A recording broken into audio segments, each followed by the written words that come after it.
Hoy muy temprano, Janet Yellen, la nueva jefa de la Reserva Federal de los Estados Unidos, debutó ante el Congreso de su país. Esto infundió de alguna manera tranquilidad a los mercados. La funcionaria pues básicamente reiteró su decisión de seguir inyectando de manera paulatina, de manera menos pronunciada, pero al final del día seguir inyectando liquidez a la economía de los Estados Unidos. Esto pues tiene su repercusión en las economías emergentes. Para platicar precisamente de este impacto, agradezco mucho que me acompañe esta noche Alexis Milo. Él es economista en jefe del Deutsche Bank. Alexis, bienvenido. ¿Cómo estás? Buenas noches. Darío, buenas noches. Muchas gracias por la invitación a estar con ustedes aquí. Pues había mucha expectación precisamente de lo que iba a decir la jefa de la Reserva Federal de los Estados Unidos esta mañana. Parece que los mercados lo tomaron bien, ¿no? Y es a lo que se podría haber esperado. De alguna manera, Janet Yellen ya venía jugando un papel muy importante en la conducción de la política monetaria en Estados Unidos. De alguna manera, lo que hace ella es confirmar que la Fed seguirá en la misma trayectoria, como tú bien lo mencionabas en la introducción, que seguirán inyectando recursos a la economía, inyectando liquidez, obviamente en una trayectoria que va descendiendo.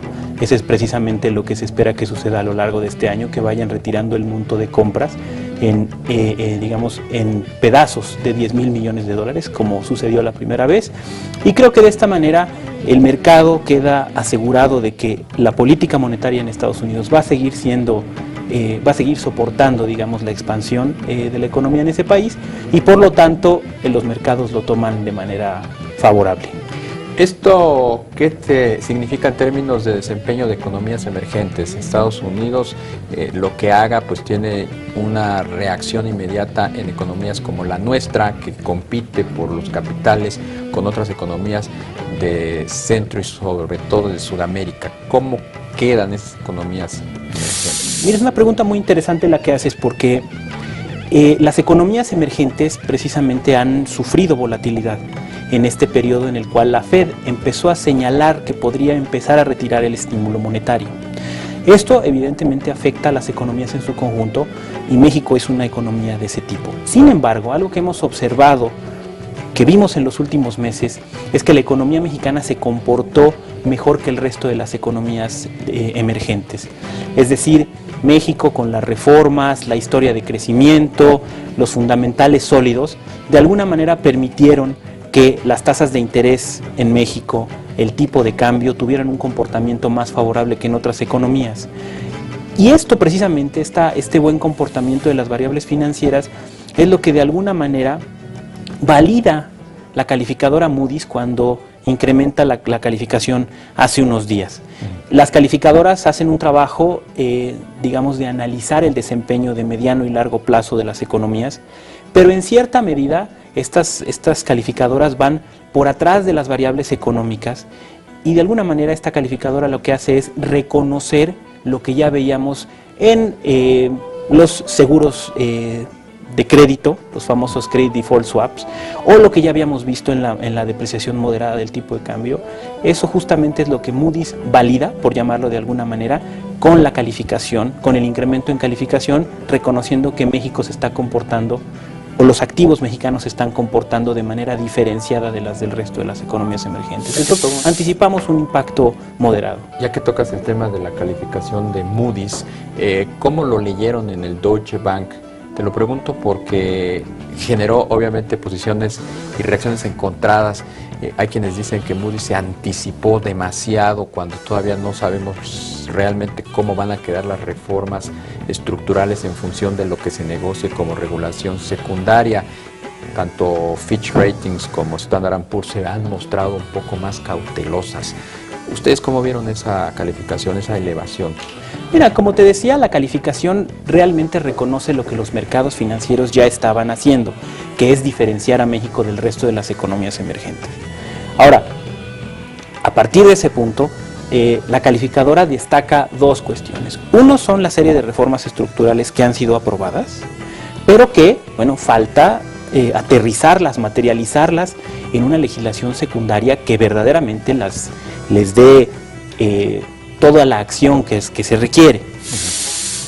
Y la calificadora también señala la perspectiva favorable de finanzas públicas. En este sentido es donde se han escuchado, digamos, en este segundo aspecto es donde se han escuchado más críticas a la decisión de la calificadora, puesto que sí es cierto que México todavía tiene que corregir, digamos, la trayectoria de déficit que tiene para este año en finanzas públicas, todavía tiene que hacer que los ingresos tributarios crezcan de manera más sólida y sostenible. Y en ese sentido podríamos decir que la calificadora otorgó un grado de confianza, otorgó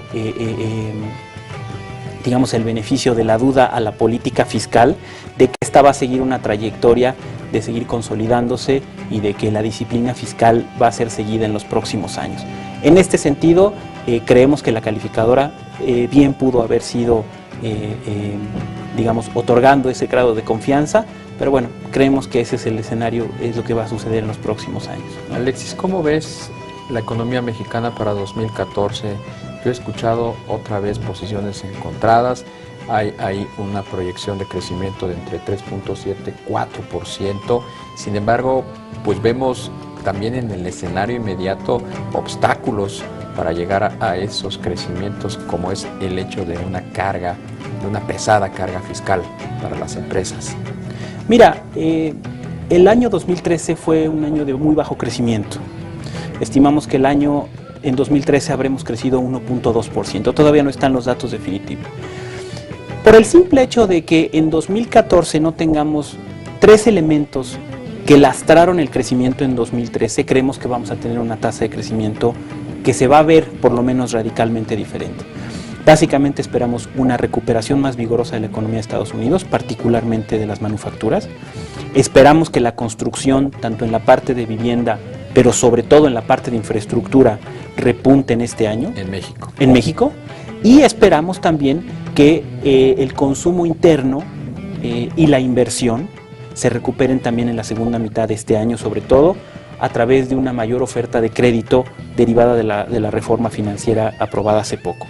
Entonces, lo que vemos es que la economía mexicana se va a acelerar en 2014, naturalmente, pero que además de esta aceleración puede haber incluso un crecimiento mayor a lo esperado. En este sentido, nosotros tenemos un pronóstico de crecimiento de 3.3%, que está por debajo del consenso. Este es un pronóstico conservador, porque creemos que hasta ahora la recuperación ha sido moderada. Todavía hay datos de debilidad económica. Justamente hoy salió la producción industrial para México, que fue negativa, hubo una caída respecto al mes pasado. Entonces todavía vemos claroscuros en este panorama de recuperación, pero creemos que si la recuperación sigue esta tendencia, 2014 tiene que ser un año completamente diferente al 2013, porque no estén ahí los factores negativos a los que me referí, y además tenemos esta posible, como decimos los economistas, estos riesgos al alza, estos riesgos de que la economía de Estados Unidos crezca más rápido de lo que anticipamos, y o que la parte de infraestructura en México, sobre todo la que desarrolla el sector público, pudiera tener un desempeño más vigoroso de lo que se anticipa. En este sentido, podría revisarse al alza este crecimiento, esta expectativa de 3.3 que ahora menciono, que, como decía, por el momento es conservadora, porque vemos que todavía hay claroscuros en este panorama de recuperación. ¿Cuáles serían esos elementos que incentivarían la aceleración no natural? Porque acabas de hacer mención a aspectos que nos están empujando de manera natural, pero ¿cuáles son esos factores que no? Mira, algo interesante que estudiábamos hace unos días en el banco es que los sectores manufactureros de Estados Unidos con los que tenemos la mayor correlación son los que crecieron más lentamente en 2013. ¿Qué son cuáles? Básicamente los sectores de manufactura tradicional, no los sectores, digamos, de alta tecnología. Tenemos más correlación con los primeros, con los de manufactura tradicional, no con los de alta tecnología. Y fueron los de alta tecnología los que tuvieron el mayor crecimiento, y las manufacturas más tradicionales, estoy hablando de electrodomésticos, etcétera, tuvieron un crecimiento menor, con la excepción de los automóviles, que eso sí tuvieron una tasa de crecimiento vigorosa en 2013 y se espera que siga así. Entonces, lo que estábamos viendo es que estos sectores con los que tenemos una menor correlación crecieron más rápido, y aquellos que nos podrían haber jalado en tándem con la recuperación en Estados Unidos no lo hicieron el año pasado. Creemos que esa composición del crecimiento de la manufactura va a ser diferente en Estados Unidos en 2014, y esa es una de las fuentes que probablemente nos den una sorpresa favorable. Pues ojalá y así sea. Alexis Milo, economista en jefe para México del Deutsche Bank, gracias por estar con nosotros esta Darío, noche. al contrario, gracias a ti por la invitación. Los detalles del mundo financiero los tenemos en Excelsior Televisión. Conoce el mundo de las finanzas e información bursátil en los siguientes videos.